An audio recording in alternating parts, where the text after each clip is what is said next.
ঢাকার রাষ্ট্রীয় অতিথি ভবন যমুনায় আজ এক আবেগঘন অনুষ্ঠানে শহীদ শরীফ ওসমান হাদির পরিবারকে একটি ফ্ল্যাটের দলিল ও চাবি হস্তান্তর করেছেন প্রধান উপদেষ্টা অধ্যাপক মোহাম্মদ ইউনূস।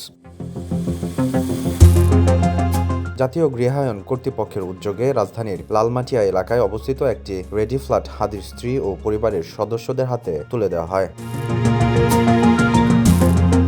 অনুষ্ঠানে উপস্থিত ছিলেন গৃহায়ন ও গণপূর্ত উপদেষ্টা আদিলুর রহমান খান, তথ্য উপদেষ্টা সৈয়দা রিজওয়ানা হাসান, গৃহায়ন ও গণপূর্ত মন্ত্রণালয়ের সচিব মোহাম্মদ নজরুল ইসলাম এবং জাতীয় গৃহায়ন কর্তৃপক্ষের চেয়ারম্যান ফেরদৌসী বেগম সহ সংশ্লিষ্ট কর্মকর্তারা।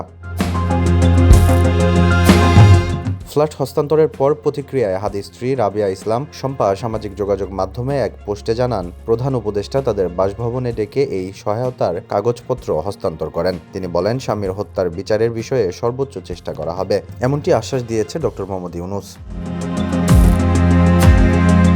তিনি আরও দাবি করেন, প্রয়োজনে আন্তর্জাতিক পর্যায়ে তদন্ত নিশ্চিত করতে সরকার সর্বোচ্চ সহায়তা দেবে। একই সঙ্গে তিনি নিজের যোগ্যতায় চাকরি নিতে চান এবং সন্তানের দেখাশোনার জন্য সরকারের সহায়তার জন্য কৃতজ্ঞতাও প্রকাশ করেন। সাম্প্রতিক হামলার ঘটনায় প্রধান উপদেষ্টা দুঃখ প্রকাশ করেছেন বলেও জানান তিনি।